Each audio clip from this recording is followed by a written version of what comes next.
Hi, I'm John. I'm Chief Engineer on board the Sea-Watch 3. My name is Tomoko. I'm an engineer of the Sea-Watch 3. Ich bin Lina, ich bin Offizierin auf der Sea-Watch 3. Ich bin Jan, ich bin Einsatzleiter. My name's Kim and I'm the bosun on board. I'm Madeline, I'm the current captain on Sea-Watch 3 and today we're going to answer some of your questions. John, do you have a main job outside of Sea-Watch? No, so I've worked for Sea-Watch for the last 2 years, so I'm a permanent crew member. I'm a freelance captain and I work on quite a few different ships around the world. Ich habe zuvor eine junge Autistin betreut. I'm a freelance translator. I've been with Sea-Watch for 2 years and 13 days. Yeah, it was my Sea-Watch birthday, a couple of weeks ago. Thanks, man. Thank you. How long do you stay on board? Usually we're on board for a couple of missions and a mission is round about a month, but these days with the changing political situation sometimes there are quite long standoffs and people might be on for quite a bit longer than they expected to be. John, do you get seasick? When the weather's bad. Yeah. When the weather's bad, yeah. On here, actually sick twice. I don't. I'm really happy about it. Especially because I work in the engine room. It will be really miserable. Many of the people that we rescue do get seasick, which is awful for them. And that's the moment where you realize that it's really not a safe passage. What's your personal reason for joining Sea-Watch? After you experience different kind of sea, you realize that it can be like a nice place, but also a really scary, terrifying place. And thinking that people would start a journey unprepared, without even like a life jacket or not knowing how to swim, I guess I feel like an obligation to try to help. I just got to a point where I was like, I can't not come out here and try and do something. Yeah. And looking back, I think, why the hell was I? Why the hell did it take me so long to get here? For me, it was more the fact that there's no reason at all for people to drown at sea. Yeah. You know, as a mariner, that's the worst fear. You know, being in the water by yourself with no ships around you, knowing that you're fucking doomed. That's a sobering, horrible thought, which a lot of mariners would have had. You know, everybody's had that nightmare of watching the ship sail off into the distance while screaming to try and get it to stop. You know, and I feel like any sailor worth his salt would do whatever they could in that situation just to make sure that, you know, no one drowns. How do you find boats in distress?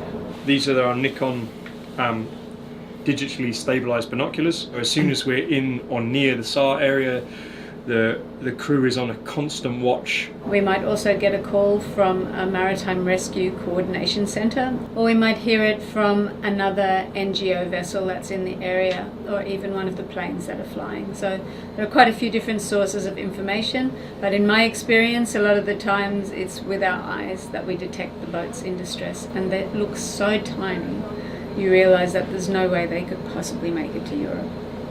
How do you feel in the moment that you've saved someone? Not much, if I'm really honest, actually. When that's happening, you're just really focused on actually doing what you're going to be doing. The main ones, if like the Libyan Coast Guard show up, Yeah, I was just going to say that. Stress levels go. the stress level goes through the roof. Normally during a rescue, if the Libyan Coast Guard aren't there, everything goes well. The second the Libyan Coast Guard show up, we see the black smoke on the horizon, and that's death coming.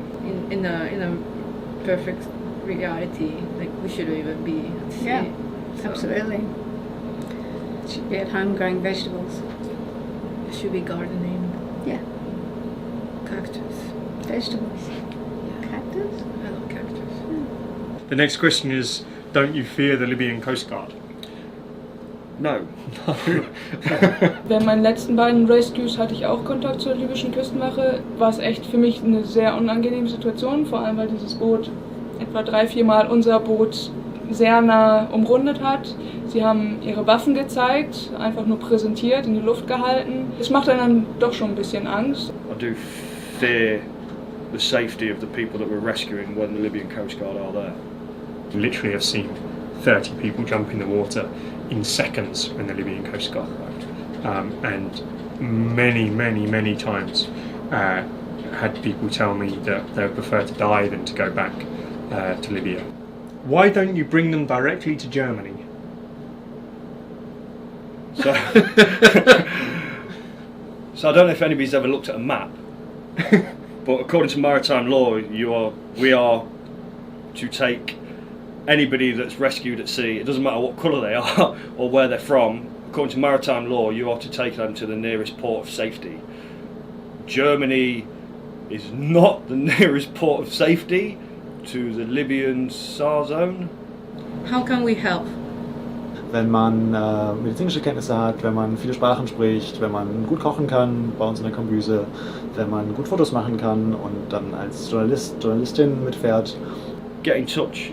We could always do with volunteers. Geld spenden für den eigenen Geburtstag, irgendwie eine Spendenaktion starten, anstatt Geschenke anzunehmen. Aktionen machen, Demonstrationen, Banner oder Fotos und vor allem wenn man auf See ist und echt ein Stand-off macht, also lange darauf wartet, einen Hafen zugeteilt zu bekommen, finde ich so eine Unterstützung echt immer super. If you feel strong enough, like things aren't right, if there's something inside of you that is like there is bad shit happening, then I think all you have to do is just look hard enough to find where you can make a difference, and if nothing else, Sea-Watch can really use your help.